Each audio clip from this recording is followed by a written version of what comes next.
Okay.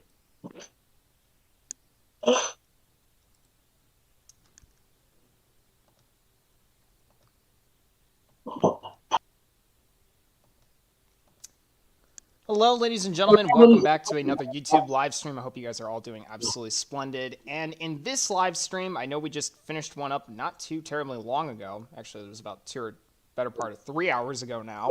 But we're back with another one. But this one is going to be a little bit different from the one earlier this morning. I am joined by my man King Rexy. Say hello. Hello there. So hopefully you guys are going to be able to hear him well, but if not, I'll do what I can to boost the volume. But in any case, we're going to be holding a podcast where we just kind of talk about a variety of different Kingdom Rush and Iron Marines and Junk World related topics. And yeah, we're just going to kind of go from there. I'm going to be playing some Kingdom Rush Frontiers Endless in the background, just so you guys have something to watch while you listen to us talk. So, in any case, the first item that we have on the agenda today, I believe, is the Kingdom Rush Vengeance update. So, King Rexy, I don't know if you want to go ahead and start us off with that. Give us your thoughts and comments on that. Well, since you are the host, I feel like you should be the one who kicks things off. All right, well, the Saurian King has spoken, so I guess I'll be the one to start off. Well, the first thing I would say for sure is that I'm very excited for the update. I'm excited to see the new tower and what it has to offer. I did watch Functional Functions trailer video for it, and I definitely think it's got an interesting concept behind the tower itself. It's definitely got a lot to offer. The one thing that I'm a little curious about how it's going to work is just the stunning mechanic. From what I could see, it does seem to do that quite often. And really just that kind of intrigues me. I wonder how versatile this tower is going to be, if it's capable of targeting flying enemies as well. Because I did notice that the attacks were done at range, so I am curious to see, just how all that stuff is going to work. So, but I'm definitely excited for the new tower, for sure. As far as the boss is concerned, I don't really have much of an opinion yet. Again, just because we haven't seen much of it. We do know that it's going to be a dragon, which I'm not super crazy about. We also know that the new hero is also going to be a dragon, which again, I'm not super crazy about either. But I think we can learn to live with it for the moment. But yeah, that's about all I have to say about that. Anything you want to add to that, King Rexy? As far as my opinion goes, I'm also quite excited for the new Kingdom Hearts Vengeance update. As far as I learned from my sources, this is going to be the last Kingdom Hearts Vengeance update that there's ever going to be. Which is sad because that means that we're also never going to get endless mode for Kingdom Hearts Vengeance, which is something that I really hoped for a while ago. But yeah, I guess it's whatever. Not that I really care all that much at this point, but still, it is good to know that Kingdom Hearts Vengeance is going to be a completed game after this update. As far as the new tower goes, I really like it. I think it's going to be interesting. I was expecting it to be just like another barrack type of tower, but from what I can tell, it's going to be pretty unique. It's going to have some interesting mechanics that I haven't seen, at least in other Kingdom Hearts games. For the hero, I don't know what to think. From what I heard from Functional Function, the hero is going to be pretty meh as far as statistics go, but this is still not the finished product. Who knows? Maybe the hero is going to be better, maybe it's going to be worse. Well, I guess we'll have to find out. As far as the boss goes, it's fine. I just don't know what to expect of it. From what I can see, the boss may or may not have an unique path that it takes in comparison to the rest of the level. But for the most part, I'm quite excited to see what Ironhide has to offer. As am I. That's for sure, man. And I hate to tell you this, but your audio is kind of cutting out a little bit in and out. So I don't know if there's either a way that you could speak a little bit closer to the microphone or something. But just something you might want to keep in mind. Maybe just kind of, I don't know, speak a little bit closer. I'm not sure what else to tell you. Okay, I'm gonna lean a little closer to the microphone. Yeah, that might help just a little bit. I think that sounds a little bit better, but all right. Hopefully there won't Okay. be too many more audio issues. But in any case, let's go ahead and move on to the next topic on the agenda is Junk World. Now, Junk World was released quite recently, back in the summer, if I remember correctly, of this year. Does that sound about right? I honestly forget what the specific day was that Junk World got released. I know I Well, thought it was in the summer. I'm pretty sure it was in the summer, but I don't remember the exact date either. Right, right. So I think the main thing about Junk World that I would say, unless you want to start this particular topic off first. That's up to you. Alright, I guess I can start. I guess I can start. So, as far as junk world is considered, it is definitely an interesting case. It is not the type of, it's kind of the type of game that that is likable, but it takes a lot of time in order to become good at it. The game is hard pretty much right from the get go. Like even as soon as I started, even on the second or third level, I already lost like all my lives. It was very disappointing, but then again, the game is pretty difficult. It is very fast paced. It has only the only thing that I really hate about it is the lack of. Well, there's actually quite a few things that I hate about Drunk World, but as far as the positives goes, it's a cool game. It has some good graphics. The design is good. The level design for the most part is pretty well thought of. As far as the overall appeal, how do I put it? Overall, as far as the graphics are concerned, they are great. The voice acting is top notch, but the main issues in Junk World are three: lack of replayability, because the leveling system in Junk World works like this: you have a certain you have a, like hours and each one and you have three ranks for them. You have common, rare, and epic, and each one and you collect cards from either beating levels, playing missions, or doing challenges, stuff like that, or daily rewards for that matter. And after you level up a tower or a tactic, pretty much the upgrade is permanent. You cannot reverse that, which kind of kills any amount of replayability because let's say you already beat the game, but you have like one mission in the first area of the game that you haven't beaten with 3 stars. If you return to it, it's gonna be a cakewalk because all your tactics and towers are gonna be overpowered. But then again, the other issue is the lack of balance. Most of the towers are rather super strong or spectacular. A good example of an awful tower is the Mad Scientist. It's basically the Blazing Gem, but imagine the Blazing Gem with 10 times less damage. It is awful. Like, and maybe there's other towers that may be worse than that, like the Command Center, but this tower in particular is complete garbage. It cannot even counter the enemy that it's supposed to be countering. It is meant to be good against single target enemies, against the tough enemies. But even at level 9, which is the level that I have currently, it's still trash, which is really saying something. As far as the other negative, I would say some of the level designs, even though they're good, I find a couple of them to be kind of reused, just in a different time. Like, like one level can be in daytime, the other one is going to be at night. But as far as the composition of the level goes, it's the exact same. Not that the wave design is the same though. The wave designs are quite unique. But for the most part, I feel like this game is still at a pretty soft spot. Even though, like, I feel like if enough time passes, this game is gonna be good. They did some updates on the leveling system, the balance, and most importantly, adding new stuff to the game because I feel like the more time passes, the better the game is going to become.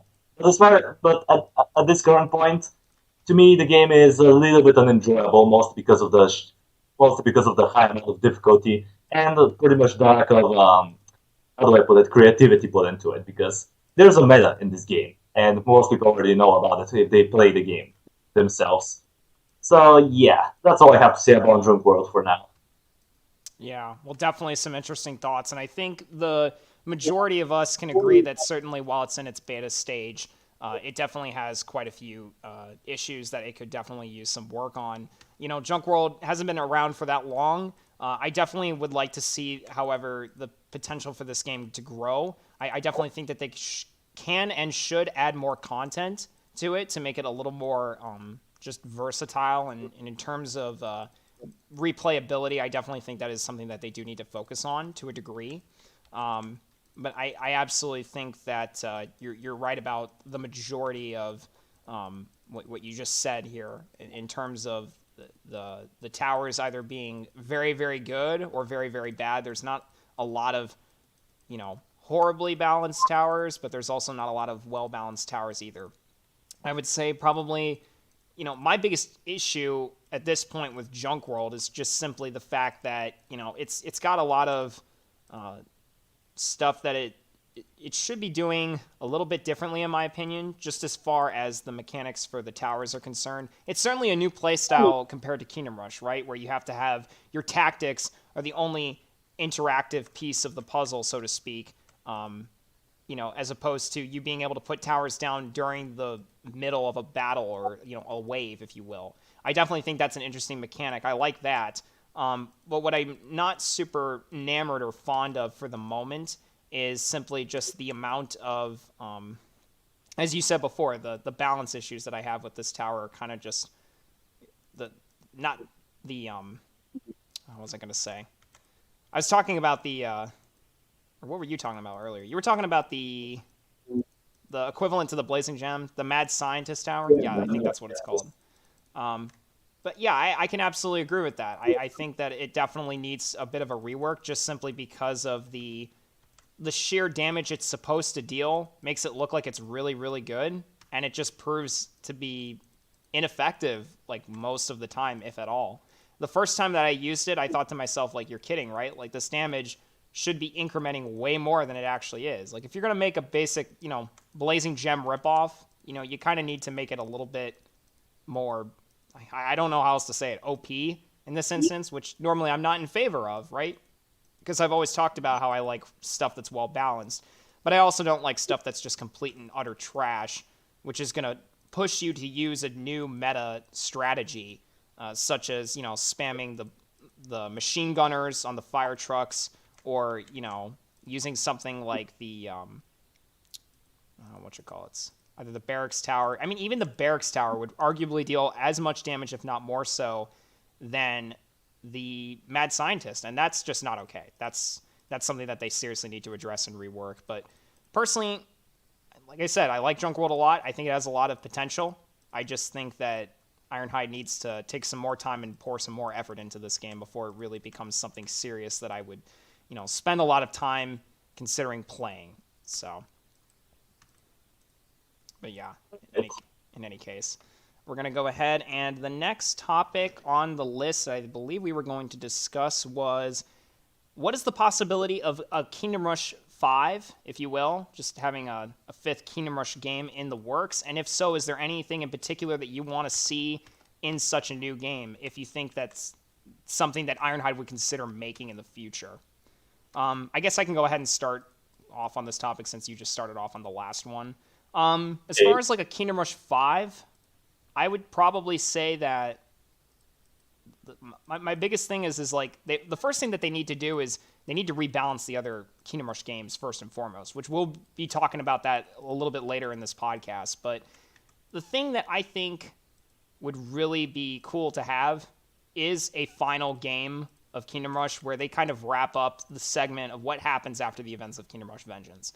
I definitely think that we do need to finish this franchise off and not just have it end on a cliff note, so to speak, with Veznan banishing King Dennis to some nether region of the world, or the spirit realm, if you will. Call it what you will, but he just basically gets put into a portal and whisked away, and we have no idea at all what happens to him afterwards. It's just absolutely ridiculous. So I feel like we definitely need some closure here. There needs to be some kind of a finale where everything just kind of gets settled once and for all. And I think the other thing, too, that most people are going to be looking forward to, if a Kingdom Rush 5 ever is made, is just what new ideas they're going to have to bring to the table as far as, towers, heroes are concerned, replayability.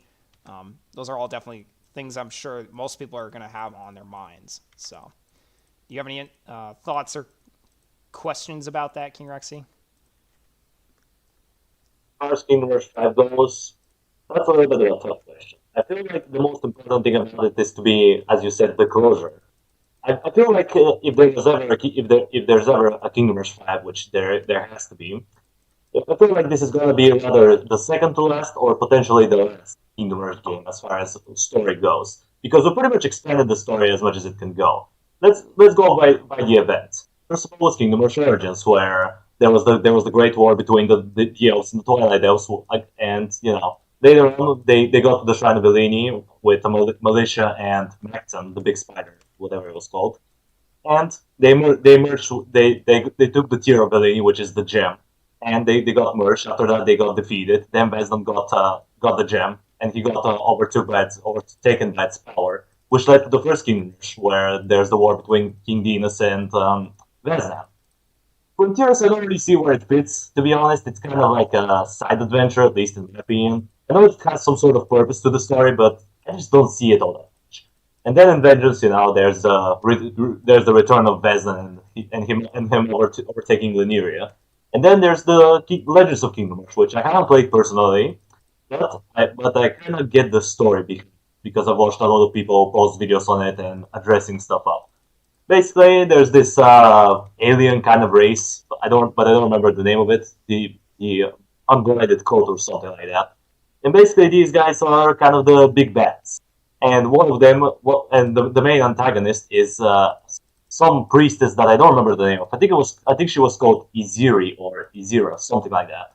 But basically, she is like one of the main how do I put it minions of the big bad, which is the overseer.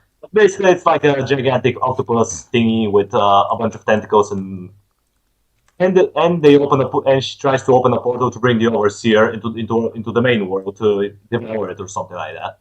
And after you defeat her, after you beat the last boss, then there's an additional cutscene where it shows Veznan with Magnus riding a dragon, and they're somewhere in the first Elven city from Kingdom Hearts Origins. And there's a big portal, and you see the overseer in its entire glory, just this massive alien. And you see one of its eyeballs is damaged. So that's the part that you are able to take down. It was just a little part of this gigantic monster. So if there's ever a Kingdom Hearts 5, it's going to be everybody versus the Overseer, including Bazan, which is going to be pretty interesting. But I would like to see some new mechanics. Maybe something like Iron Marines, where they introduce the RTS strategy type of games. I feel like crossover between Iron Marines and Kingdom Hearts will be pretty darn interesting. Maybe add some heroes from Iron Marines, maybe add the Galactic Federation. That'll be an insane crossover. So I have a lot of hopes for Kingdom Hearts 5, but I guess the future will tell. Yeah, I definitely think a lot of that's agreeable. I actually think it was a very interesting point that you brought up earlier when you were talking about uh, the idea behind what's going to happen with the overseer, and I'm surprised you think that's what the final battle is going to be between, if you will.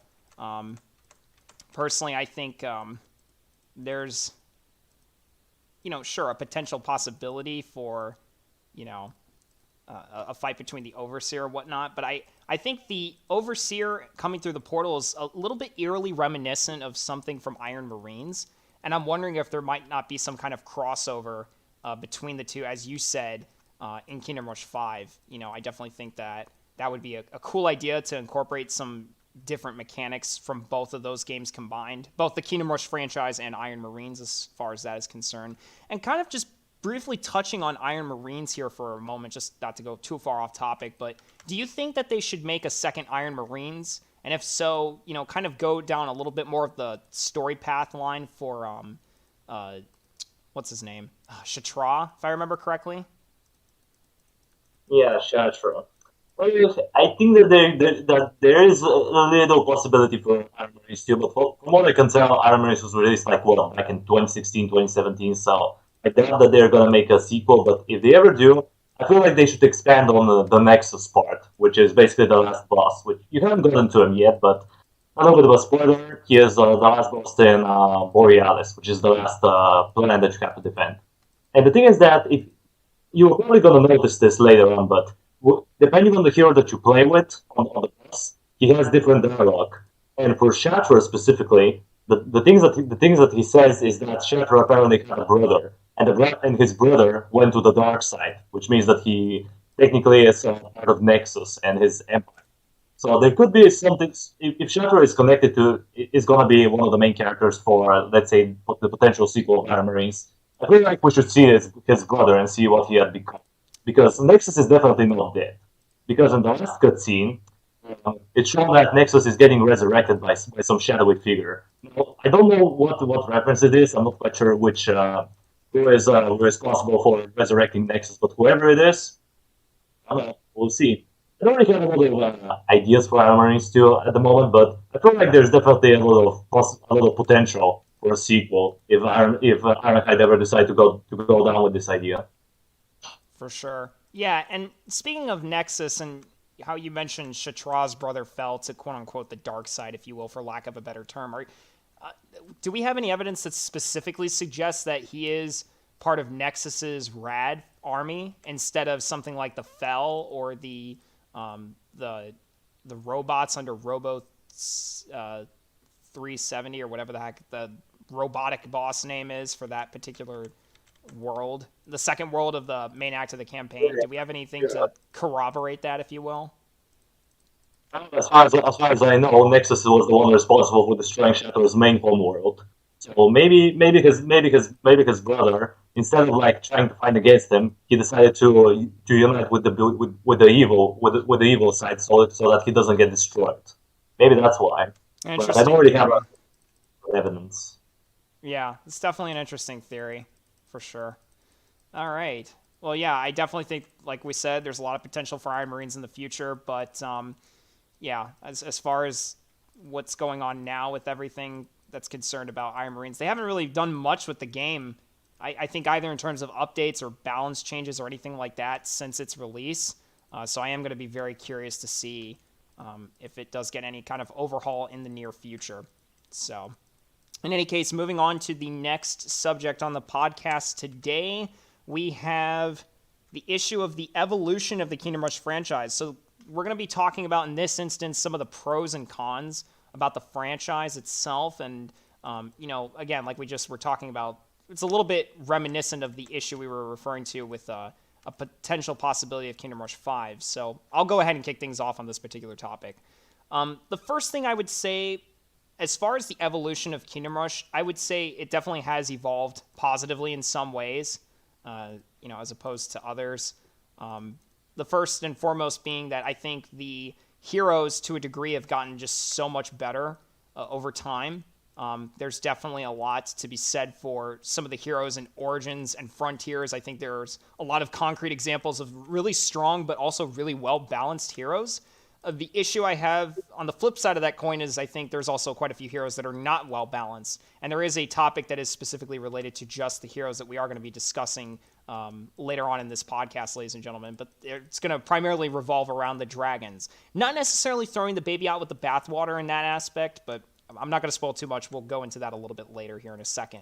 But back on topic, as far as the evolution of the Kingdom Rush games, I think some of the towers definitely have gotten a little bit off course as far as the balance is concerned. Certainly, Vengeance is a prime example of this. I like the mechanic of them being able to allow you to switch out multiple towers and to be able to choose a wide variety and have up to 5 different towers, in your arsenal at once, as opposed to, just 4 from the original 3 games before Vengeance. Guys, I am reading the chat, and we will be addressing questions and comments in a little bit, but I promise you guys I am reading the chat as I'm talking and playing this game. But we're also just trying to get through a lot of content in a short amount of time because we do have a good number of topics to discuss, so I promise you we will address your guys' comments, questions, and concerns at some point in this live stream. But pinky promise, just be patient with us, and we'll be with you guys as shortly as soon as we can. But in any case, moving on from that, I think the big thing that is notable for the evolution of Kingdom Rush, if it's going to continue this franchise going forward and make like a Kingdom Rush 5 or a Kingdom Rush 6, I think is just the balancing of not just the enemies, the heroes, the towers, but also the pacing of the game, right? So I think in the original edition of Kingdom Rush, the pacing was pretty good, right? You had a good pace that you could work with. Enemies didn't move too fast or too slow. There was a good mixture of both. And the waves, I think, were well comprised of a variety of different enemies that really made levels feel challenging and not like, oh, here's the mindless solution to just spam Tesla on every single wave. No, that's not going to work for every single enemy. You had enemies like Cerberus who were extremely resistant to Tesla, and as a result, you have to vary up your strategy and not just mindlessly spam things. But I think the thing that kind of the later Kingdom Rush games suffered from is just a lack of balance with the pacing and the way that, just the whole system of enemies, towers, and everything works. There's just some severe balance issues.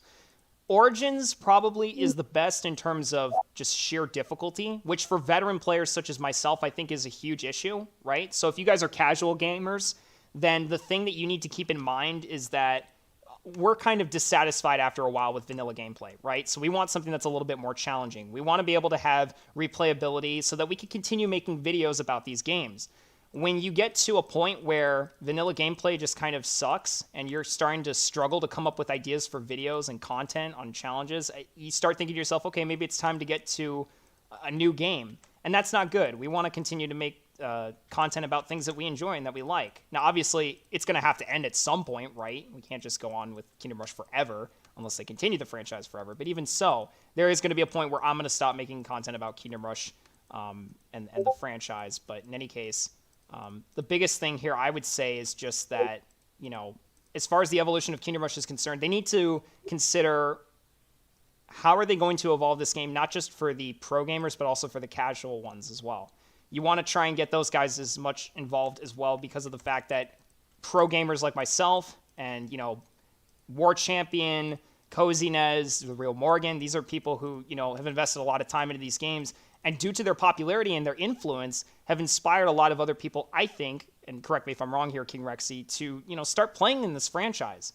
So if Ironhide wants to continue to retract the attention and bring in new audiences, I think this is something that they need to take a little bit more seriously. They need to balance the game not just for casual gamers, but also for the pros, and to keep it in such a way that it's engaging and continues to bring new ideas for new content, et cetera, et cetera. So if you have anything to add on to that particular topic. Well, if not to be honest, here's my take on the evolution of the franchise. As far as I'm gonna go in order as far as the release date goes. For the original Kingdom Rush, I feel like it is by far the best as far as balancing goes. As you said, it has a good amount of mixture of enemies and mixture and a balance between the towers. Not even the almighty Tesla can beat every single level, which is good.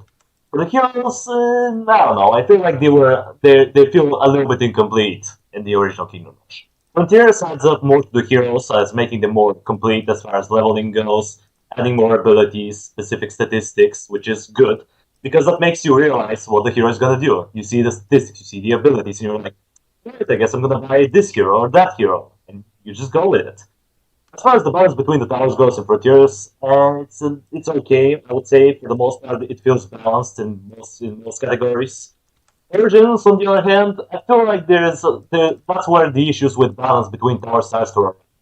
Perks are severely OP in comparison to the ones from Frontiers in the original Kingdom Rush. Artillery is severely underrated. Even though most people barely use artillery, it can be very strong if you use it correctly.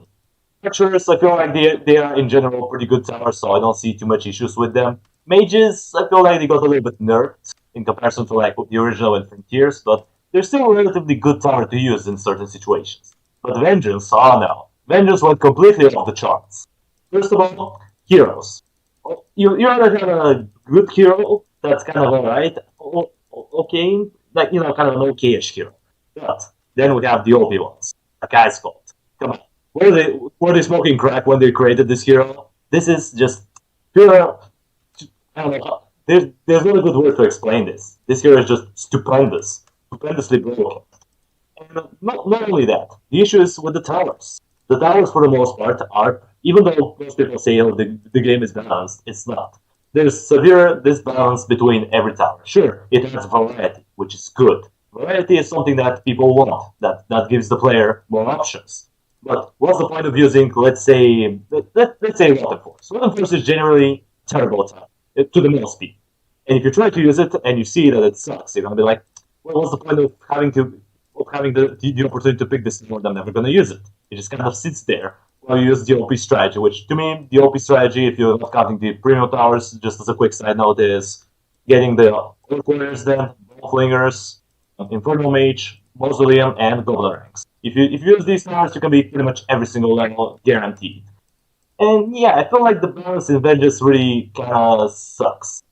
I feel that for the new Kingdom Rush game, the balance is gonna be a little bit better. Maybe something more reminiscing of the original Kingdom Rush. If that's the balance that they go for, I'll be definitely satisfied with Kingdom Rush.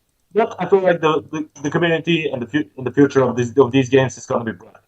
As long as Ironhide knows what they're doing and they listen to us, which, you know, we're the creators. We play the games. We make videos on them. We inspire more people to try the games, or, you know, to make a channel of their own, which is even better. So yeah, I feel like if Ironhide listens to what we have to say instead of just listening to this instead of just listening to themselves. I feel like the games are going to be going in a pretty good direction. Right, and I think the majority of people can agree that there's definitely been, a variety of situations where game developers may not necessarily listen to their audience, and take into consideration what the development or the not the development the community really needs as far as what they'd like to see in future games. There's obviously some kind of an artistic or futuristic vision that game developers have, right? This is their baby. Like, this is their thing, all right? This is something they've developed, and they're proud of it, and they should be. But there's also a point where, I feel like Ironhide, and not to criticize them too harshly on this, because personally, I think that, games should be made with the idea that they're supposed to be fun, and you shouldn't have to worry about too many things such as, like, whether it's, pay to win or free to play or, that's a whole nother can of worms in and of itself, to be honest with you guys. But, when I start having to think about, okay, do I use the premium towers versus the free to play towers, I shouldn't have to be worrying about that to begin with. Everything should be able to be either purchased or unlocked with in-game currency or just beating certain levels. I really don't like the mechanic where they add in these premium heroes and towers. Vengeance kind of disappointed me in that regard. I think the biggest disappointment I had about Vengeance was not just really even the balance, although that is obviously an atrocious oversight that they have neglected to address repeatedly. I think the big thing that I really got aggravated over was just the fact that, we've got premium heroes, we've got premium towers, and once you pay for them, they're not even fun to use because you know that you're going to beat almost every single level, every single challenge that you end up facing. It's just not fun to deal with the majority of the time. So I definitely can agree with everything that you've said as far as the balance issues are concerned, King Rexy. I definitely think that this is something that the developers need to focus on and address. And if they want to increase the price of the games so that we can just pay to have all the content unlocked at once like we can on Steam, I'm okay with that. I have no problem with buying a game on Steam, paying a specific set amount, even if it's a little bit higher than what most people consider to be a reasonable amount. I think paying 20, 30 bucks for a game where you get so much content, so much replayability, that's fine. That should be expected. But if you're going to tell me that, heaven forbid, you have to pay some kind of a subscription in the future of, the Kingdom Rush franchise. And Ironhide, if you're taking ideas and notes, don't write that down. That is a horrible idea. Please don't do that. But in all seriousness, I think that premium content is something that they just need to overall do away with. And I think most players are going to respect and start to love the Kingdom Rush franchise a little bit more, especially if they continue this franchise and make a Kingdom Rush 5 or 6 or whatever, what have you. If they make everything available in-game for a one-time purchase as opposed to, I got to pay for all these separate heroes, all these separate towers, that's not going to fly in the future. At least not in my eyes. I would not pay for another Kingdom Rush game if they're going to continue making this premium content, in whatever categories you have, whether it's towers, whether it's heroes. I mean, shoot, what if they start doing that crap for freaking, just the star upgrades or the soul upgrades, which, by the way, in Vengeance, that was just god-awful. The soul impact was just atrocious. I couldn't stand it. It was absolutely horrible. So, but in any case, ladies and gentlemen, we're going to move on to the next topic on today's list, which is hero designs. Now, hero designs, I know, King Rexy, you've mentioned that you've done quite a few of those. So do you want to kind of tell us a little bit about this, I guess, project you've worked on where you've had kind of a lot of time on your hands to redesign certain heroes? And can you talk a little bit about like some of the heroes that you redesigned? What categories are they in? Are they in mostly flying heroes, ground-based heroes, maybe even something new, a category like water-based heroes, anything like that you could kind of touch base on? Yeah, I can actually, but I feel like we should. I feel like you can check out the chat because I don't want the viewers to be just sitting there. Okay. Maybe some questions. So let's Fair address enough. all of them. All right, so we can go ahead and read the chat real quick, see what you guys have been saying real quick. Rexy's mic is fire, though. Yeah, that's funny. Don't spoil Junk World to me. The king is immortal. It has no use in fighting him. I mean, to a degree, that's true, Vesnan. I think that King Dennis definitely is an intricate part of the franchise. He needs to be there for a reason. And I feel like there is definitely a concrete reason to why Veznan just didn't outright kill him once he broke into his throne room at the end of Vengeance. Yeah, it's going to be the whole world of Kingdom Rush versus that beast. I think you're referring to Legends of Kingdom Rush and a potential possibility of a Kingdom Rush 5 by that comment, but correct me if I'm wrong. Yeah, I feel Defense like he's still on the ropes here. Defense Boy saying, I have a huge theory on Iron Marines. All right, well, if you have a theory, go ahead and share it in the chat. What comes next is going to be epic. Not going to say what comes next. Okay, Joe. LMAO, most reviews that I've ever seen about Origins say it's the easiest game in the franchise after Vengeance. That's why they don't like it. I disagree with that strongly. Okay, maybe in terms of vanilla gameplay, Origins might be pretty easy, but honestly, I thought it was kind of difficult. And if you're doing any kind of challenge on it, most of the levels are just god-awful in terms of the difficulty for challenges. It's probably arguably one of the most difficult games for challenges. After that, I would say it's probably Kingdom Rush 1, but only by a hair, and then maybe Frontiers, and lastly, Vengeance. Most people complain about Origins and Vengeance being too easy. I don't agree with the Origins part. I will agree with Vengeance being just an absolute cakewalk, okay? No, well, I shouldn't say that. You have to intentionally make the game challenging in order to, actually struggle with certain levels and stuff. You have to come up with some insane rules. Don't know, Frontiers for me was easier than Origins. Yeah, I would agree with that in vanilla gameplay anyways. Chat players don't use flying heroes easy. Yeah, for real. And the majority of the time, I don't use flying heroes just simply because of the fact that they're so OP. They are still fun, though, just not that challenging. Ask Rexy, who is the main character in the Kingdom Rush franchise. Pollock spamming fat boys, lol. Hi, Functional Function. Welcome to the stream.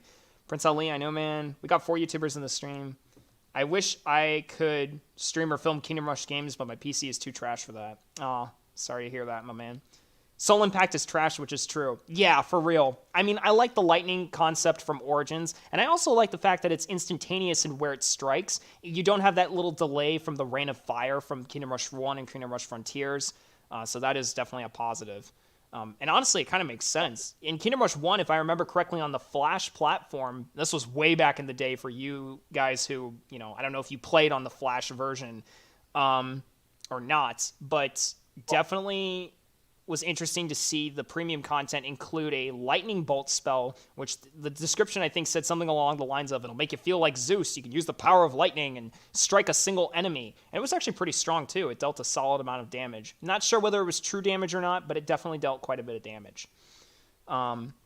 Water-based heroes aren't new though. Well, okay, relatively new in the sense of that there's not a lot of them. Do you think they should go back to how the games used to be or go for something new? Interesting question, Pancakes, but are you referring to, I guess, question's not super clear.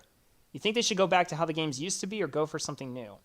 Do you mean should they just make a whole new games series in general, kind of like Junk World, just new spin-offs, or do you mean just kind of the game mechanics and styles, but still continue the Kingdom Rush franchise? If you're referring to that like that, I would say, I don't know. I feel like they shouldn't be afraid to try new mechanics and ways to make the games a little bit more interesting and diverse, but I definitely think that they need to rebalance and consider the pacing of the waves and the gameplay, which I definitely think they fixed in Junk World. They have a good pacing for that. It's fast-paced gameplay. I really like that. But in Kingdom Rush Vengeance, for example, it was just way too slow, and they kind of need to go back to the way things were before when there was a good mixture of both. Fast and slow-paced waves. Soul Impact is only good against weak enemies. You could potentially have infinite Soul Impact. Yeah, but that's RNG-based. If you don't get it back, you're screwed. Vesnan asking, what's your favorite tower? Great question. King Rexy, what's your favorite tower? I don't know the answer to this question. I'm gonna pass that on to you. Or in a specific Kingdom Rush game. Well, if I have to go, well, let's go for. I'm going to do it like this. I'm going to say my favorite tower from each Kingdom Rush game, and then I'm going to try to come up with an overall favorite. For the original Kingdom Rush, probably, even though it is stupid, I'm going to say the Tesla. For Frontiers, Battlemaker, because Battlemaker is just stupendously broken. For Origins, probably Arcane Martyrs. For Vengeance, maybe the Blazing Gem. And as far as overall favorite tower in the franchise goes, it has to be the Swamp Thing. because this tower pretty much can solo literally anything. So, defense against flying enemies, check. The hordes of enemies, just use it as a unit, and it can do area damage and stun them. Enemies, just insta kill them. As far as durability goes, it can heal itself by 35% every time it kills someone. Like, there's just no weaknesses to this guy. It's ridiculous tower, and I feel like it's by far the most broken tower. It's not the ice cold equivalent, in my opinion. I know it may be a little bit too far-fetched, but that's just my opinion. Wow. Yeah, I would definitely agree with Swamp Thing being a strong tower, but that's your favorite tower in the franchise? That's crazy. Louis Ravanelli, welcome to the stream. I'm just giving him a particular shout out because I actually know him IRL, guys. I promise you I'm not trying to be rude or ignore the rest of y'all. Do you think Umbra is hard as heck to defeat? It depends on whether you're playing the game vanilla or not. If you're playing vanilla, he's pretty easy to deal with. If not, then I would say it depends on what tower or strategy you're using. I mean, Umbra can prove to be either an insurmountable foe to face, or he can prove to just be a cakewalk. It really just depends on what you guys are using. So it's a bit of a subjective question there. I clapped Umbra. Yeah, Dennis is in Frontiers too, so he's the main character. Wait a minute. What do you mean by that? Dennis isn't in Frontiers, I don't think. I don't believe Dennis is in Frontiers at all. I do not agree with that. Okay. Well, that's an interesting case, I guess, but it's whatever. Let me think about what else was I going to say. What was your favorite hero? Louis is asking. Good question. Favorite hero? I'd say my favorite hero out of the entire franchise is probably Wilbur. Okay, Nuke, can we drop, please? Nuke, thank you. Yeah, I'd say probably Wilbur. Even though he is a broken hero, I just absolutely love the guy to death. He is just so freaking good. And as far as my favorite tower is concerned, like King Rexy said from Origins, I gotta honestly go with Arcane Archers. They're just so versatile. They have so many different uses. And the fact that they can remove magic resistance while dealing physical damage, and then they have an ability for area magic damage, that's just absolutely insane. Honestly, it really truly is.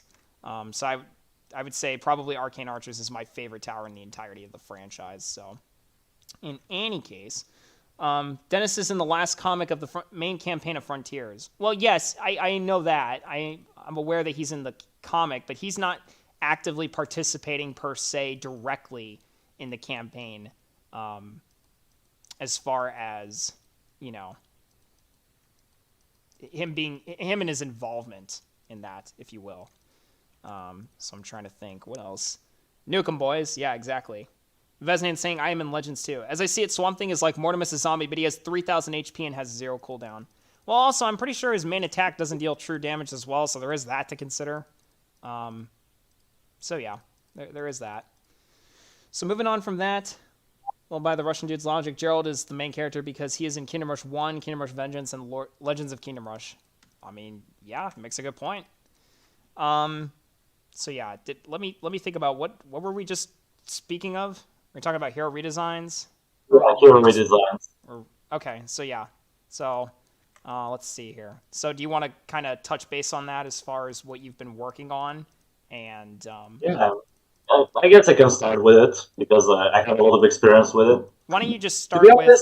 Oh, sorry. Go ahead. I was going to say, why don't you start with kind of just what's the purpose behind the series that you've been doing recently?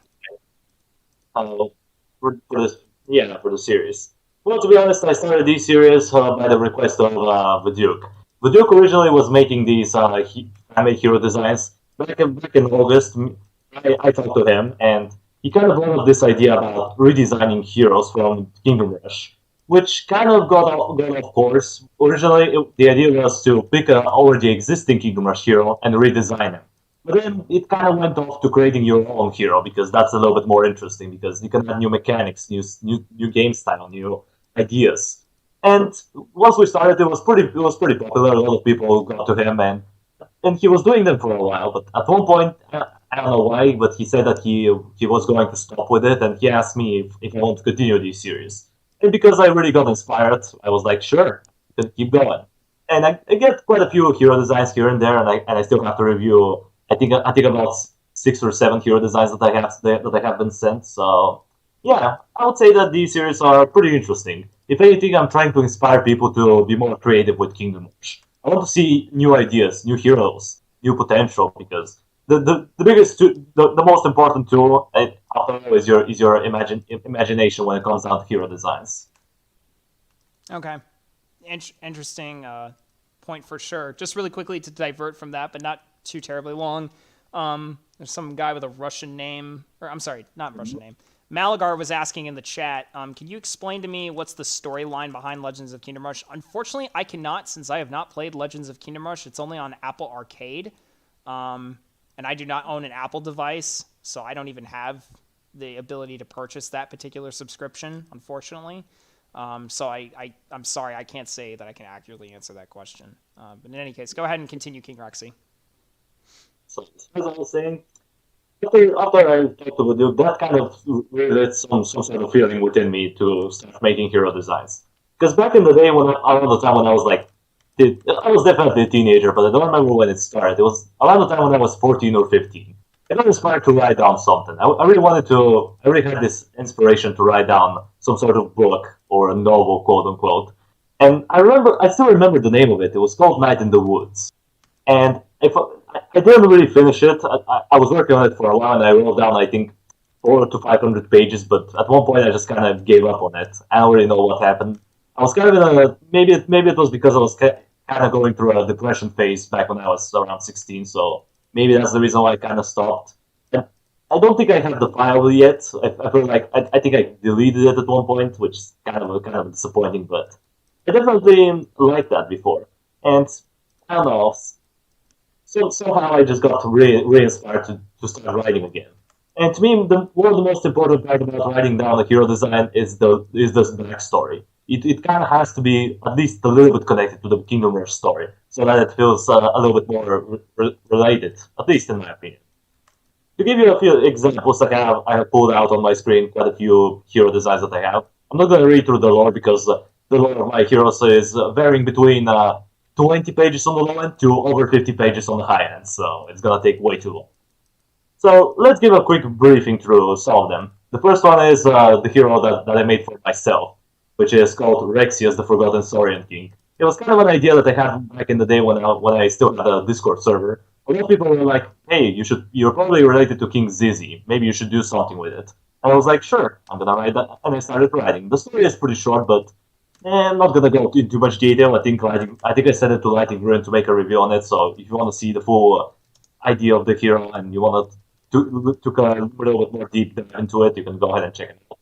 But the main idea behind behind my hero design was to be a good tank that can hold his ground pretty well, and to also be acting in interesting ways. Like I'm gonna give you the quick statistics here. At level 10, that is 550 HP, 50%, 55% armor, with regeneration of 55, which is one thing about me. At least when I'm making the statistics for my hero designs, the regeneration to me always has to be 10%, no matter what. It just kind of triggers my OCD if it's not 10%. As far as the damage goes, 55 to 72 with 1.5 seconds attack speed, movement speed 2.2, and 80 seconds respawn rate. His abilities are quite okay. The first one basically it gives them the ability to do 280 true damage to an enemy, and it inflicts bleeding damage with a small chance of 5% to from an insta kill, which is kind of alright. It has 25 seconds.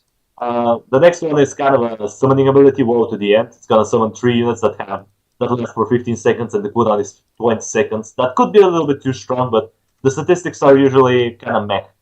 Only 180 HP, 40% armor, but they do have 20 to 40 physical damage with 1 second attack rate. Then there's also the Shattering Impact. Basically, approximately every fourth attack or 25% of the time, he's gonna reduce the amount of armor / magic resistance of an enemy by 6%. And then the second to last one is a stat boost, something like Kirkino's, but better. When he drops below 40% HP, he gets a bunch of stat increases. I'm not going to go into too much detail because there's a lot of them, but let's just say that he becomes way stronger. And then there's also the Definitive Roar, which is the last ability. It has 18 seconds cooldown. And it basically reduces the amount of damage enemies deal permanently by 40% while increasing the damage of of himself and the surrounding units by 60% for a certain amount of time. And I feel like this hero design was pretty alright. It was one of my very first hero designs. I think that was my seventh or ninth hero design that I've created. I feel like it is pretty good. Then there was also, let me just pull out the name here, the Christian, which is the Dark Lord. This was basically a design that I kind of came up with for the Dark Knight.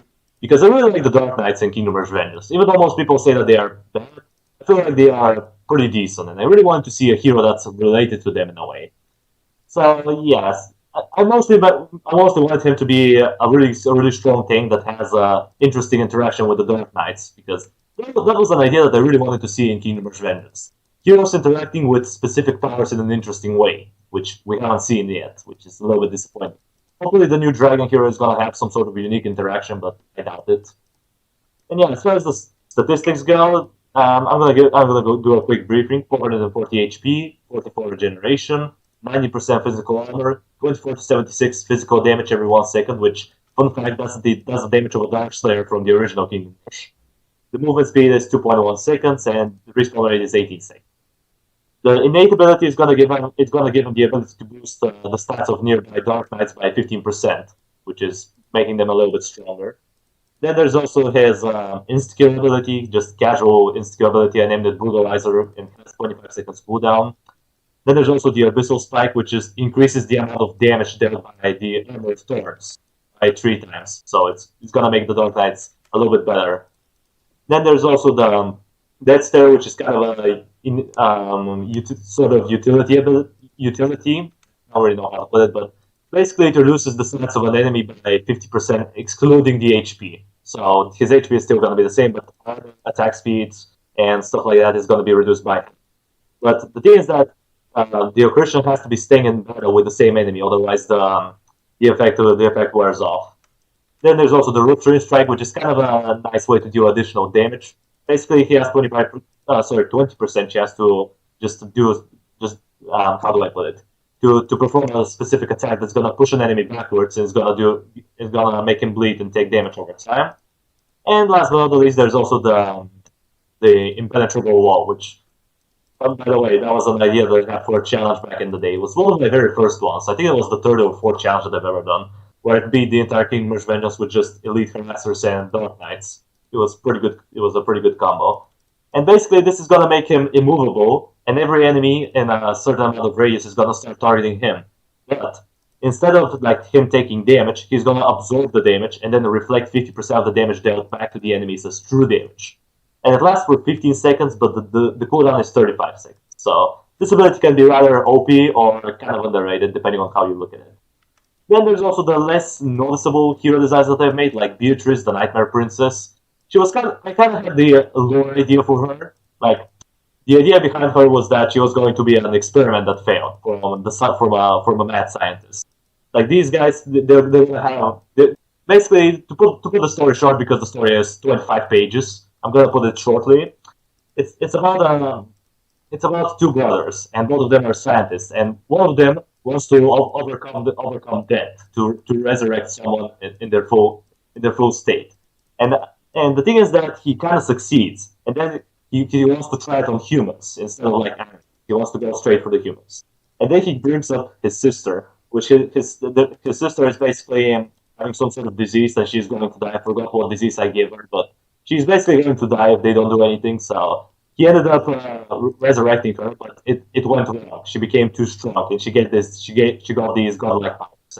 She ended up, killing everyone besides one of the brothers, and she let him to tell the tale, and she ended up leaving somewhere.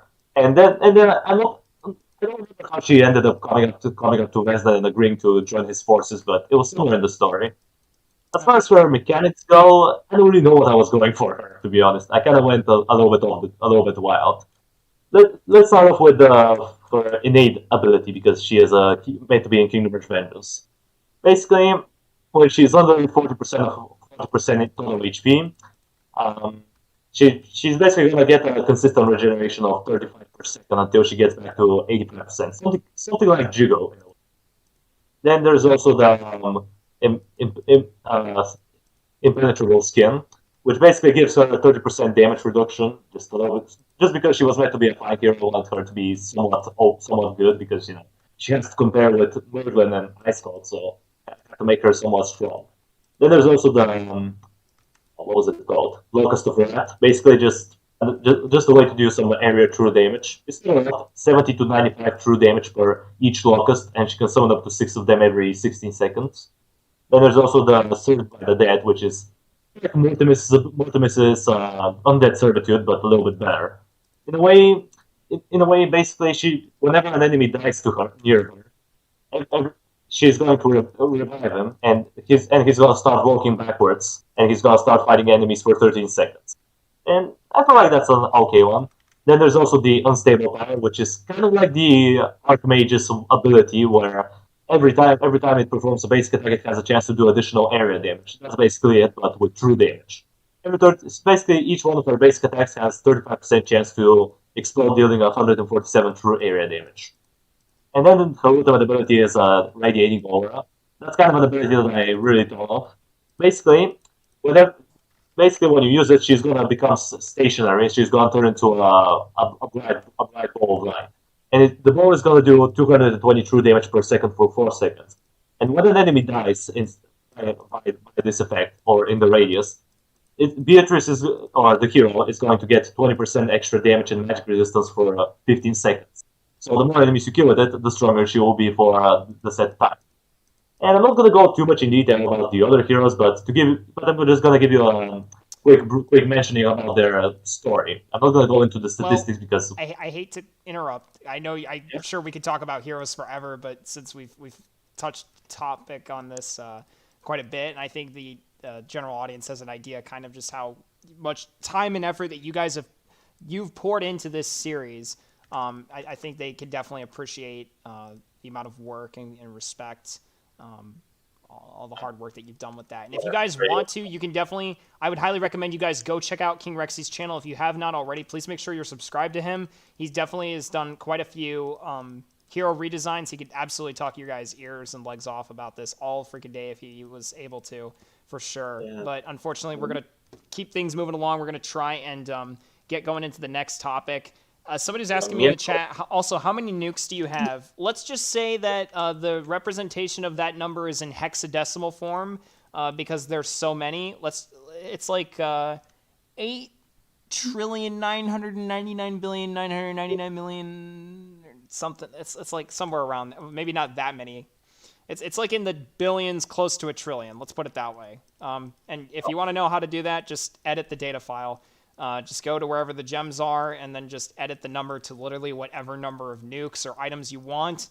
I can actually show you guys how to do that later at the end of this live stream. But for now, we're going to move on to the next topic, which is the dragons and why they kind of suck and need to be really balanced. So let's go ahead and start talking about that. King Rexy, do you want to start on that topic or do you want me to begin it, if you will? Oh, I suppose you can start, but sorry for interrupting, but you haven't really said anything about hero redesigning yourself, so Oh, that's would you like to true. add something? Yeah, I guess I could touch briefly on the topic before we move on. As far as hero redesigns are concerned, I definitely think that they're a necessity as part of just the Kingdom Rush franchise is concerned. I obviously think that there's a lot of potential, not just to add new heroes, but, as you were just talking about in a very extensive manner, just redesigning the overall abilities, whether it's the duration or the numbers behind it. I definitely think that's just something cool that people can and should do. Personally, I myself am not super experienced with redesigning heroes, and my niche is kind of just focusing on enemies in the franchise for the most part, as well as the bosses. So that's kind of the main thing that I'm going to be focusing on, which is kind of goes back to what I was saying earlier in my enemy army analysis trailer, which is going to be coming out here pretty soon at some point at the end of December. Actually, it's going to be close to on the day of New Year's Eve. But in any case, yeah, I would say that the hero redesign thing is a very cool thing. It's just, unfortunately, I don't have a lot of experience or time spent in that area myself. So I defer to you as the expert of that particular area. So, Thanks. But in any case, moving on from that, the next thing that we're going to talk about, like I just said a second ago, was the dragons and kind of why they need a massive amount of rebalancing. So I don't know if you have any initial thoughts on, we can talk about not only just the dragon heroes, but also some of the abilities that you can pay for, kind of like the young Ashbite from the Level of Origins and Arcane Quarters, or even something along the lines of Bearsad, which I believe is also in that same level, if I remember correctly. Correct me if I'm wrong. No, that is correct. Okay, so if you want to give your initial thoughts or comments on that. And then we can go back to reading the chat here for a little bit. Okay. I don't really have much to say about the redesigning dragons. Even though I've made a few dragon-related heroes, I can't tell for the already existing ones. Like, I feel like most of them are over the top strong, but there's also the ones that are very underrated. Like for example, Ashbite. Ashbite just is the old one out. He doesn't really have many things going for him. He only has true damage and nothing else. Sure, he does true damage. Congratulations. That doesn't compensate for the fact that his attack range is complete garbage. It doesn't compensate for the fact that most of his abilities suck. It doesn't compensate for his terrible movement speed.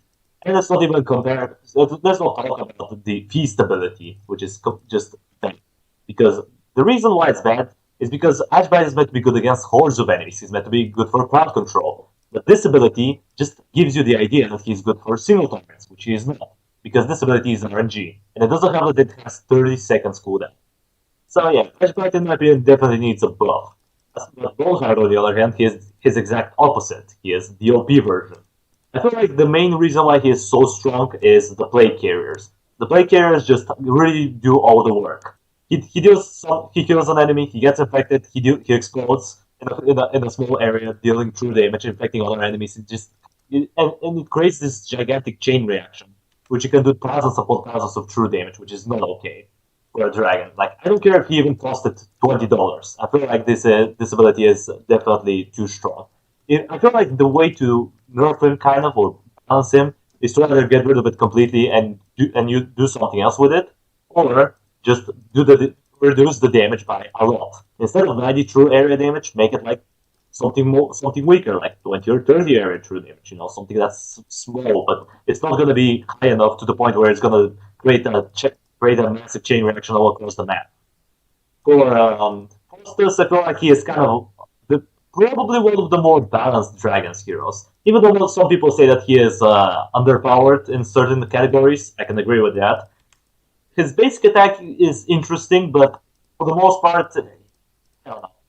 I don't have much to say about Faustus, to be honest. To me, he is kind of an alright-ish hero. Phoenix, on the other hand, I don't think that there's a way to save her. Like, she is just too good. No matter what you do, she's always going to be doing damage. Like, she's just the infinite damage equivalent of a hero.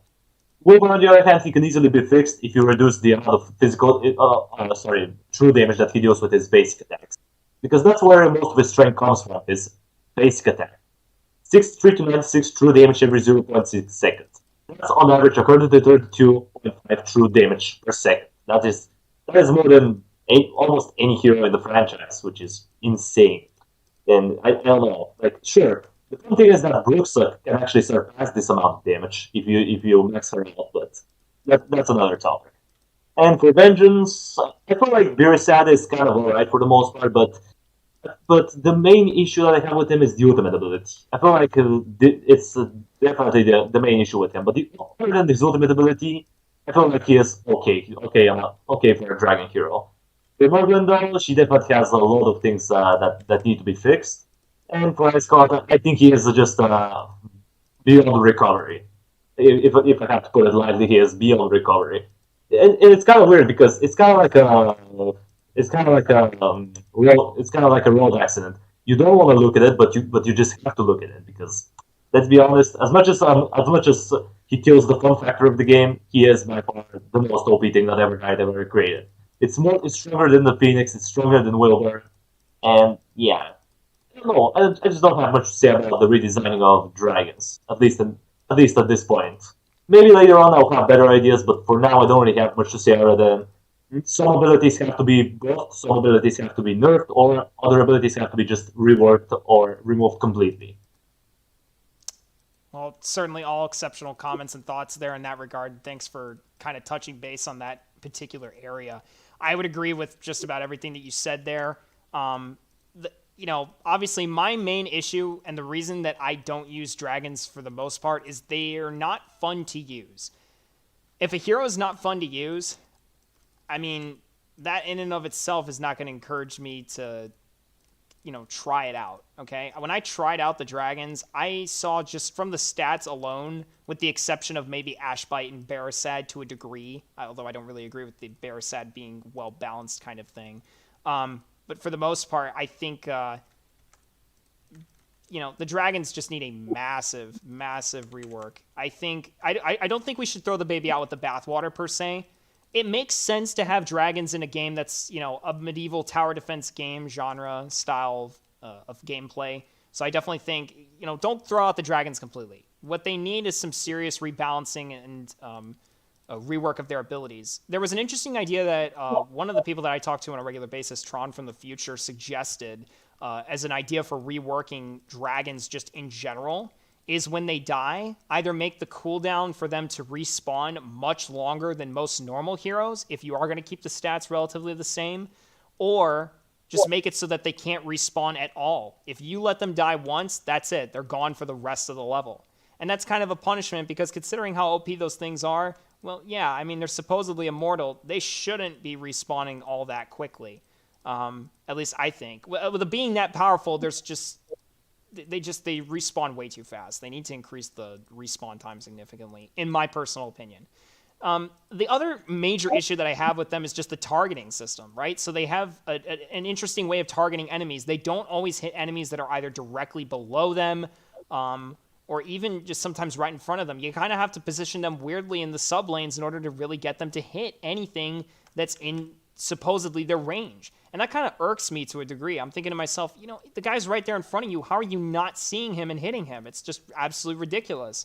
But at the same time, I get that it's a flying hero, but I would have expected after seeing somebody like, say, Wilbur in action, that those dragons could have consistently hit their targets with absolutely zero issues. I think it's kind of frustrating, and I think most people can agree with me. If you're using an OP hero such as Ice Cult, for example, not that I've really used Ice Cult that much, although I'm certainly well aware of what he can do, and I have actually used him a couple times, so I've seen him in action. I'm well aware of how broken he is, but even he misses enemies on occasion. And Malagar, you make an excellent point. Dragons are boring as heck to use. You can just plop them down in any lane, and they're just going to insta-kill. Well, not insta-kill, but they're just going to basically deal with almost everything in the game quite easily. And that realistically is not how heroes should be. Heroes are designed to be units that can turn the tide of a battle, but they shouldn't be getting the majority of kills in a tower defense game. That should be your towers. That's the whole reason the towers exist. If I'm relying on my hero to deal 90 to 100% of the damage to enemies, or just being able to freeze everybody in place for 12 seconds straight, that's just broken. That's not even remotely fair. And it's not fun to use because it's like, oh, enemy about to leak through? Here, let me just freeze the entire screen. And, it's just not fun. So I would agree with most everything you've said as far as the balancing issues that you brought up with the dragons. I mean, as far as like if I even have a favorite dragon or one that I think is not quote unquote OP to a degree, it's probably Ashbite from Frontiers, just simply because of the fact that he underperforms in a variety of areas, even though he's supposed to be for crowd control. But I would say he's definitely one of the more well-balanced dragons in this instance. So yeah, I'm trying to think of what else to kind of say to touch on this topic. Supposedly I can pause the game real quick and read the chat and see what you guys are up to as far as what you're talking about. True absolute Chad take, flying heroes are for baby players. Yeah, for real. I'd like to see some interesting system, like if Barasad dies, you have to give him coins to respawn. That would be an interesting mechanic. What are you thinking, Rexy? I mean, it will make sense. Since he's mostly related to growth and being very, very keen of it, I feel like that will be an interesting mechanic, and it will make sense from a lore perspective. Right, for shizzle, sure. Yeah. So I think it's pretty clear the Dragons of the Kingdom Rush franchise definitely need a massive rework and debuffing, or just a nerf, for lack of a better term. Again, I don't think it makes sense to throw the whole idea out dragons can be in the game. And personally, I would like to see some more flying and aquatic heroes in the future if they do decide to continue the Kingdom Rush franchise. But I think for the most part, dragons are just not fun, not good to use. And I mean, hey, if you're a casual gamer, I can see why they would appeal to you, just given how easily you can plop them down and they're just going to absolutely shred through everything. But for veteran gamers like us who, can kind of appreciate and respect the idea of having a fair challenge, I think it's no surprise why we're a little bit dissatisfied with these dragons for the most part. So. All right, moving on to the next point. The Russian guy was saying, don't forget about Wilbur and Phoenix. I will try to make Kingdom Rush streams, but if it doesn't work, I'll make vids on other games. Yeah. Sergio Amaya, hi, welcome to the stream. The next thing that we had was the community, the community of Kingdom Rush. So we're going to be talking about some of the YouTubers. So obviously there's both you and I, right? We're here right now talking about Kingdom Rush and having a grand old time of things. Can we kind of touch base a little bit on some of the YouTubers such as, War Champion or Coziness or The Real Morgan, just to kind of briefly cover those areas? If you have any thoughts or comments on those? I know you did your tier list recently on the Kingdom Rush YouTubers, which I thought was quite fascinating. It was a very interesting video. Thanks. But yeah. Alright, I guess I'm gonna start with it. To be honest, as far as the members go, I feel like it is pretty good, especially recently. I've seen a lot of new Kingdom Rush channels that have been popping up, and I'm most proud of them because I don't know who was responsible for inspiring them. Was it just their urge to display Kingdom Rush? Was it like the real Morgan or Cousins or whoever? I don't know. I'm not quite sure if I inspired many people, which I really doubt. Even though my channel has about a little bit over 1,000 subscribers, I'm kind of one of the more less relevant channels. At least that's how I classify my channel as far as the archetype goes. When you think of a big channel, usually think of the Giga Chats. Like you think of Cousins, you think of the Real Morgan, you think of War Champion. You barely think of King Rexy. I know it is a little bit of a joke about myself, but let's be honest, I'm not one of the more well-known YouTubers. I don't know. I'll respectfully disagree with that. I think you're definitely one of the more Giga Chad channels out there as far as people who play this game. I would say you're probably for sure one of my favorites as far as just the heroes of the Kingdom Rush franchise are concerned. I would definitely say you're one of the cooler ones out there. So that's just my own personal opinion, though. Well, thanks. But yeah, as far as the community goes, I feel like it is very nice. Most of the people here are pretty nice. They're pretty good to talk to. Sure, again, with some members of the community, it could be a little bit difficult to get like on the same page as far as opinion on the games go. But other than that, they're generally pretty chill people. If you ever decide to make a YouTube channel and join this community, I'd love to see you. I'd love to see what you're up to. And if you need some sort of help, you can always call me in, because that's one of the reasons why I really like my channel, because I just keep on discovering new YouTubers. One of the more recent Kingdom Rush YouTubers that I've discovered was Redo Over, and I'm not quite sure if this guy knows me all that much, but as far as I know, he's aware of my channel, and all he does is just play Kingdom Rush. He's not a professional by any means in comparison to like us. He's not quite as much of a veteran. He plays mostly Kingdom Rush for fun, which I can respect, because most YouTubers, like you and me, because we're veterans, we don't really play vanilla gameplay all that much. It's not interesting to us. We want to push the boundaries of the game. We want to see if this is possible. Can we beat the game with this tower? Can we beat it like with this hero and this combination? And the possibilities are infinite. Let's all be honest. Kingdom Rush can be replayed an infinite amount of times if you really start thinking about it. I think another kind of a dead Kingdom Rush YouTuber said, I think his name was Gloss Cannon Volcano. He ended up making a video where he basically dived into this paradox where the replayability of Kingdom Rush is technically infinite. I don't remember the exact formula behind the video, but I remember that he said that, and he proved it with maths. So I think that he was pretty right, because even though it's been a long time ever since Kingdom Rush started to pop out again, a lot of people are still doing challenges. They're still trying to play the game in a different way, which goes to show you how much replayability this game. And I'm glad to see new people. But one of the most respected things that I can pay for a redo over is that he plays the game because it's fun. He enjoys himself playing it, and that's to me all that matters. If you don't enjoy yourself while playing the game, then why bother playing it? Why not just switch it to something else? And that's what. And the issue with me is that because I'm seen as quote unquote a veteran of the game, most people are expecting me to do challenges. They expect me to do something that's out of the ordinary, not just casual gameplay. Which, to be honest, I kind of wanted to just play the game for once without having to worry about like, all right, I need to make this level challenging because it can barely touch the game before without doing something difficult in it.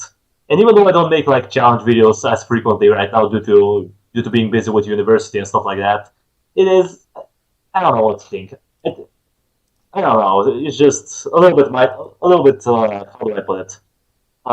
This discouraging to play the game normally, at least to me, because people are not going to be expecting me to do that. They're not going to be like, oh, play. I want to see you play. Let's just say the original Kingdom Rush normally. Nobody is going to watch that. Nobody is going to care because most people can do it. They want to see challenge. They want to see something outstanding.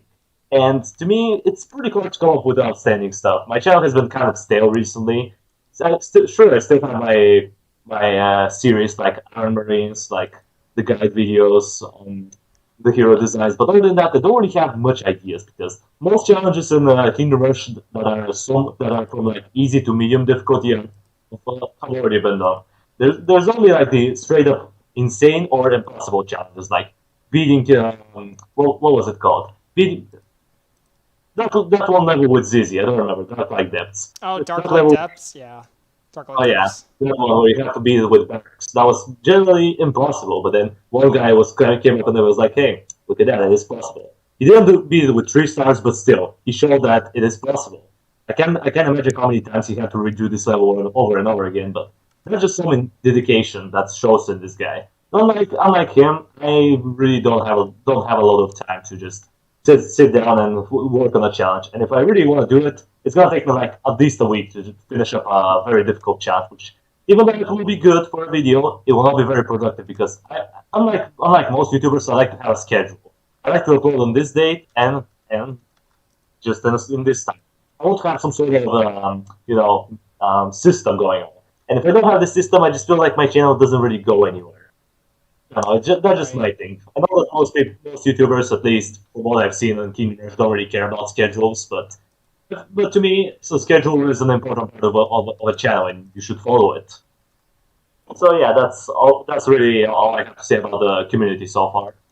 Do you want to add anything? Yeah, for sure. Definitely would like to add some stuff. So yeah, I think you made some great points about as far as the challenges that people have done. It's just absolutely phenomenal to be able to see everything. The limits that people have pushed this game to and this franchise is just absolutely incredible. And I hope that we can only push it even further. Obviously, I'm sure there are some things that are just absolutely not doable. But you never know. There are some people who are crazy enough to try certain things and hopefully come out on top. I think it's admirable what these people do, and the challenges and the time that they take to invest in their day-to-day lives just to try and help other people achieve such cool things is really remarkable and admirable. I know, for example, with the real Morgan, I know he's recently become a father of multiple people, multiple kids, and he hasn't had as much time to upload as previously. But the fact that he still takes time out of his day to, spend making challenges and trying to make videos or content that's related to Kingdom Rush it's just kind of crazy. Personally, I will admit there are points in the day where I just kind of get burnt out on Kingdom Rush and I just can't keep playing it anymore. And there are times where it's like I want to switch over to new content. That's kind of why I've been going along with Iron Marines for a while now. But the thing is that as long as there are people who continue to make new challenges and stuff, this game's always going to hold a place in my heart.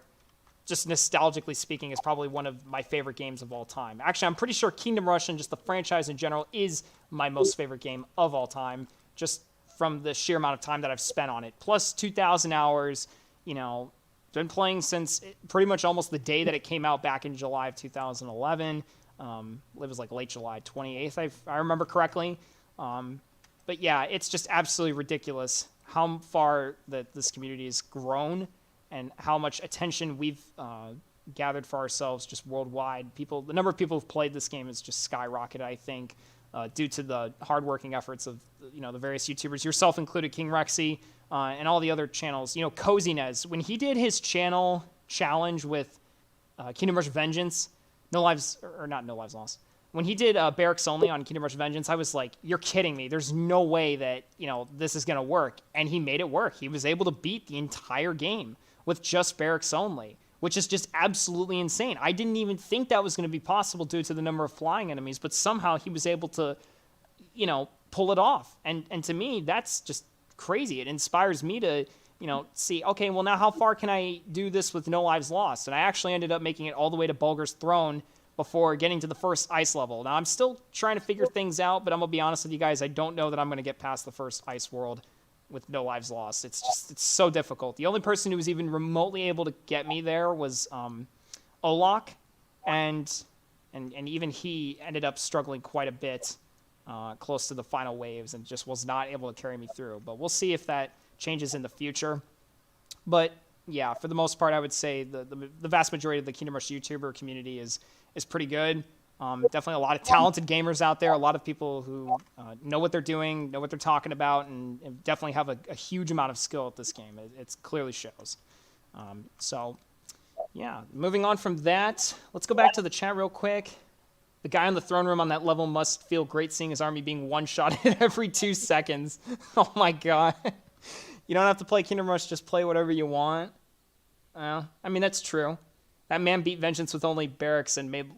Oh my god. Bro. I'm not even going to repeat what he said, but that's funny. Ay. That is too funny. But in any case, but yeah, I definitely think the YouTube community here is pretty great. It's wonderful to be able to see this many people watching right now. Never would have imagined this in a million years, just how many people tuned in to listen to this content. It's always been my dream to make videos and to try and inform people and, help others out and give tutorials and stuff. And to just be able to interact with you guys on an almost pretty much daily basis at this point has just been an absolute blessing and a privilege to be able to do that. So I want to take the time just real quickly for a second to thank every single one of the viewers here who's right now just watching this live stream. You guys are all awesome. You rock. And hopefully we will continue to see you guys in future live streams. So, I think the last thing we had on our list today, I mean, if we even want to go into it, it's a bit of a touchy subject, but it's about tier lists. Are we still going to go ahead with covering that, King Rexy, or this might break some friendships? I'm just kidding. We get into some arguments. I don't know. We'll see. We'll see how it goes. But I don't know if you want to start or do you want me to? Well, since you've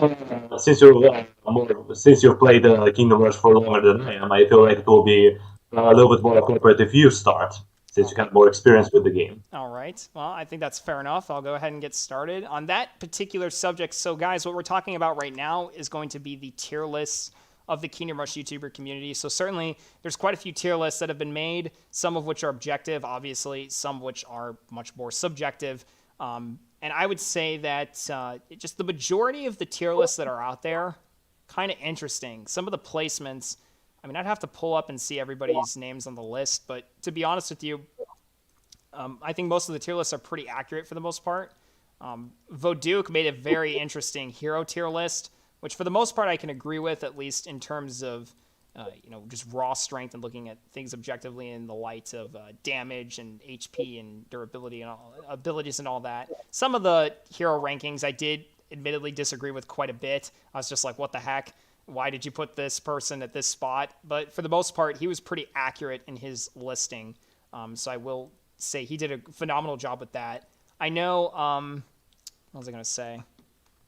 I'm trying to think here. I lost my train of thought. I don't know if you have anything to say about it while I try and pick up where I left off, but if you have anything to add on to that, I would say the majority of the tier lists are certainly very interesting and diverse. I can't say I agree with all of them, to be honest, There are some that just straight up were like, "What the heck is this?" and "Why did you make this list? I don't agree with it at all," kind of thing. Um, so I don't know if you have anything in particular to add on to that. If I have to add anything, it will be that most of the tier lists are supposedly accurate. I feel like that most tier lists that I've seen are most accurate. Or there are some towers and things that are just severely overrated or underestimated. Like, sure, a good example of an underrated tower when it comes down to ranking it is the Musketeer Gears. Most people don't really care about this tower. They usually put it in like C or B tier, which is just a very big disgrace. This tower has a lot of potential. Like, sure, is it expensive to upgrade? Yes, I'll agree on that. The tower is pricey, but the results that you get out of it are satisfying. Every 10 seconds, you get this massive explosion that, when with full star upgrades, can do 720 explosive damage. That is more than enough to wipe out a ton of enemies. That's Most enemies are ridiculous. not going to survive this. Like, even against Dark Slayers, this thing is really strong. Even though it's not like the best option, it works, and these guys have 90% armor. I just feel like this tower is severely underestimated by most people. To me, it deserves rather a high B or low A tier. At least that's my opinion on this tower. Right, right. So, yeah, I can certainly agree with that. Musketeers, and actually, that's a tower that I kind of used to not really like all that much for the most part. But I've definitely come to respect its strengths. It's definitely a very versatile tower that can just deal a lot of damage. Obviously, if you're looking for something that's more along the lines of stalling power while dealing gradual true damage, then Ranger's Hideout is the way to go. But certainly Musketeers with their grape shot and their sniper shots are very versatile. Having that insta-kill chance at such long range, actually I'm pretty sure it's just like almost unlimited range, is just absolutely ridiculous. So yeah, I would definitely say that, the majority of the tier lists, pretty interesting just to see everybody's perspective, you know. Again, like I said, I can't agree with everybody. And there are definitely some points that I've made where I'm sure people can and have vividly voiced their opinions on. But that's all I'll say about that particular issue. And with Indeed. that, yeah, and with that, ladies and gentlemen, I think we're probably going to go ahead and, unless there's any other comments, questions, or concerns, King Rexy, do you have anything to add? Just as we kind of get to the end of this live stream and are ready to make some closing comments or statements. Does anybody in the chat have anything to say? If you guys want to throw out any theories or ideas about, a new Kingdom Rush game or anything you guys want to talk about, this would be a great time now to kind of bring that up. Just kind of while we're chilling here, watching me obliterate this army in the desert. But to be honest, if I apply anything to the tier list, it will be that nobody can make a really a perfect tier list. In my opinion, there's no such thing as super 100% no questions asked tier list. There's always going to be a mistake. Always there's going to be one person that agrees and disagrees. You can never have everybody enjoying the tier list. I've made a couple of tier lists myself, but besides the one with the Kingdom Rush YouTubers, I've also made our tier list and hero tier list. And the hero tier list, I think my long edition was like 2 hours and 30 minutes, which I'm not really proud of. Like the length is good, but the issue is that my information was all stupid, especially with the efficient or effective HP, whatever you want to call it. The calculations that I did was all wrong, so I really feel embarrassed by that video. Even though it has a lot of views, I'm still embarrassed by it. I feel like at one point I really should just redo the tier list, like start making another one with what at this point because now I'm more wise and know a little bit more about heroes and towers and mechanics in the game. I feel like my opinion has changed quite a bit ever since I started this channel back in December of last year, and I feel like I can make a little bit more accurate tier list if that makes any sense. Right. Yeah, I can certainly agree with that. Obviously every tier list is, there's going to be something that somebody objects to or has a counter argument for. So yeah, I would agree with that for the most part. So yeah, it doesn't seem like anybody's really got anything for us in the chat, unfortunately. So I think we're probably just going to go ahead here, ladies and gents, and wrap things up for the moment, unless anybody else has anything to add. Which character would you like to see reappear in a later game? Um, Great question, actually. I mean, that's a good question. Rexy, any thoughts? I'm not sure who I'd want to see reappear, to be honest with you. Mm, I don't know. Maybe no, really. Maybe Eridan or Durax. Maybe. Aridin or Durax? Yeah, Aridin might be interesting. I'm not sure how long elves live for, but that would certainly be an interesting Um, candidate. yeah, they have a pretty long lifespan usually as far as they're depicted. So it'll be interesting to see him like older, like much older and much more experienced to see how he's going, or Yeah, at least appear into like a level of something. for sure. For sizzle, sure. Somebody was saying in the chat, Ignis. Yeah, Ignis might be an interesting candidate to have reappear. That would kind of be cool. Um, Vesnin in which game? Sub to me for my vids. So somebody's like just shamelessly begging for subscribers. Yikes. What is your least favorite boss in the series? Excellent question. Um I'm just gonna let this guy leak because at this point I'm not gonna spam any more nukes. People have already had enough epileptic seizures for today. Um I would probably say um my least favorite boss in the game. Excellent question. Probably like something like JT, just because he's so boring. It's kind of like why do you exist? You know, it's kind of just like meh. You know which one I'm referring to, Rexy? I'm talking about the second boss of the main campaign from the original edition of Kingdom Rush. Yeah, I know about it. I know him. Yeah, Yeah, he is. he's just kind of like meh. He's just there. It's kind of boring. He I'm is. not really fond of him. I mean, and his Yeah, he is. ability to freeze towers is kind of annoying too. Well, yeah, it is kind of annoying, but it's really easy. Like I was able to beat him with just paladins in general, so that really goes to show how easy this boss really is. People can beat him with no towers. People can beat him this level with like only one or two towers. So yeah, this boss doesn't really pose all that much difficulty. Prince Ali saying, I would love for young Illyria to reappear in another prequel. Way too OP. She decimate everything in her path. Oh, for sure. Yeah, no, totally. I mean, she reappeared in Vengeance, and even with her 40 to 60 ranged attack damage, she still just was absolutely god awful. Easiest boss, in my opinion. Oh, that's too funny. Too funny. Yeah. As Yeah. far as my least favorite boss goes, though, probably Nazareth. I feel like he is just not really that much of a challenging boss. Even though he can like disable your towers for a little bit and insta kill your guys, he really isn't all that difficult. All you really need to do is just spam barrage against him or spam archmages and boom, he's done. I've seen him die in like 10 seconds. He's a really disappointing boss.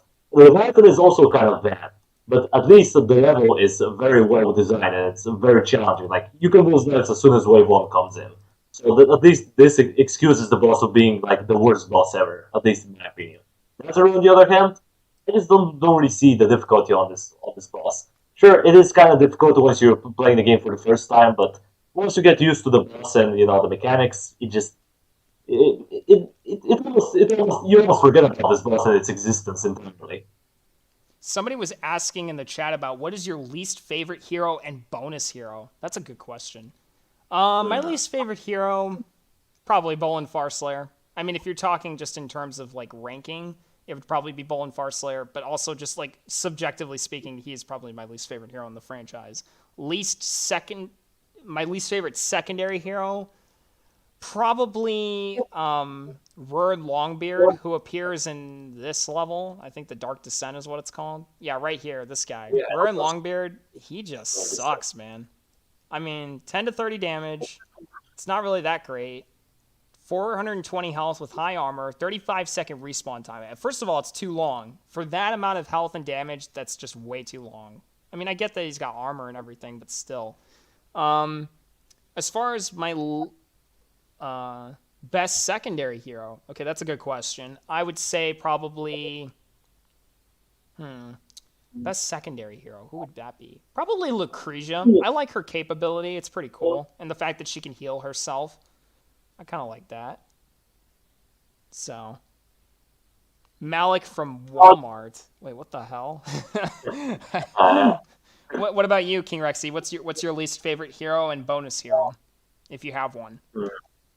yeah, my least favorite hero probably has, like, we're talking about, like, in general, I would agree with you. It's Bowman Parslayer. I think no questions asked about it.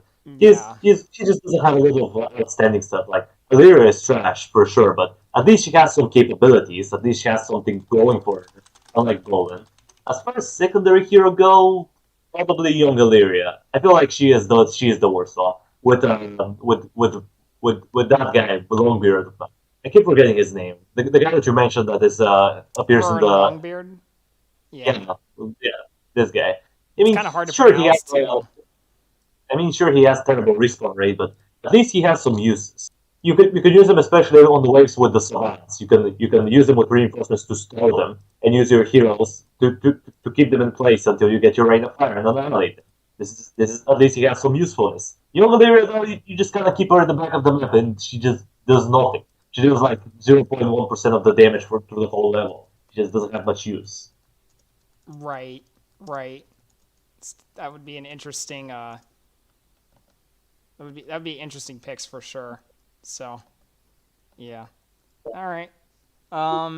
Somebody else was asking, or saying, Lucretia is canonically engaged to Dante and the daughter of Vasile and Margosa. Wait, what? Wait, no way. Lucretia is the. Wait a minute. The daughter of Wait, Vasile and wasn't Margosa. also the daughter of Exile from your perspective? I thought that she was his daughter. Wait. I gotta reread this. Lucretia is canonically engaged to Dante and the daughter of Vasile and Margosa. But Margosa is in Vengeance. That Right, that makes doesn't. no sense. Wait a minute.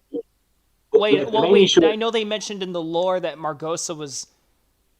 They talked about Margosa and the defeat of Vasile, so I guess. I don't know. I don't know how old Margosa would be in Kingdom Hearts Vengeance. I, I don't know. that's I know weird. that Lucretia and they are quote unquote in love, but as far as the lore goes, they haven't really. They don't really get together. They're not really engaged, as this guy put it. Sure, they like each other, but they never do anything with it. He just mentioned in the story that Lucretia likes Dante because she ends up saving him from werewolves or vampires or something like that. I remember reading that back in like 2015 or whenever it came out. But as far as I know, they had something going for them, but Ark had never really expanded on this idea. What if Dante falls in love with Lucretia and does something with it? They just mentioned that hey, these two like each other, and they never do anything with it. It was kind of a disappointing for the lore, at least to me. Gotcha. Okay. Interesting. Yeah, I never knew that she was the daughter of those two. That's news to me. Interesting. Yeah, I mean, but that probably goes back to the fact I don't read a lot of the lore on the Kingdom Rush wiki itself, so I'm sure there's probably somebody in the chat right now screaming at me because of the fact it's like, bruh, if you read the wiki, you'd probably know that was the case. But you know, it's whatever. It's whatever, guys. I'm just a sad man who's trying to play some Kingdom Rush and chillax. You know what I'm saying? 6 YouTubers in the stream. Margosa is like 1,000 years old. I mean, yeah, if she's a vampire. Well, you know what? Actually, canonically, that kind of weirdly makes sense. You know what? Yeah, does that make sense to you, Rexy? And she could be 1,000 years old, but if we talk about the period between Kingdom Frontiers and Vengeance, uh, like she could be 1,000 years old, but I'm not quite sure. Yeah, maybe. So, best secondary tower. I think somebody already asked about that, or maybe not. Did somebody ask about it? I can't remember. Um, what would you say is the best secondary tower? That's a good question. Secondary type. Like let me just think of some. Bronze Tower. I think a good one is that I don't remember the name. I think it was called Forge Lab or something like that. The Dark The tower that Forge. I yeah, the think I know Dark which one Forge. you're referring to. Yeah, the Dark Yeah, I feel Forge like is this. what I believe it's called. I feel like this is the best one. Like it has a good amount. It has a decent amount of damage. It has a good amount of range, and on top of that, it can summon this golem that helps out a ton. He has a good amount of efficient HP, pretty high base attack damage, and he deals area damage every few attacks. So he's definitely really good, especially for that level, because this level is usually overwhelming with hordes, and this tower is pretty good against crowd, has pretty good crowd control. So I feel like as far as you know, the usefulness goes, this tower I feel like is the most useful one. Okay, interesting. So, all right. Well, yeah. I think that's going to about do it for today's live stream, ladies and gents. I appreciate everybody who came out again. And King Rexy, just wanted to thank you for your time and just coming out and joining us on this live stream. I really appreciate this. Hopefully, maybe once we're far enough into the future and we've gotten some updates or new games, we might see some more Kingdom Rush content or just new games in general. But in any case, ladies and gents, I will bid you all adieu. Peace out, and hopefully we will see you all in the next YouTube live stream. See ya.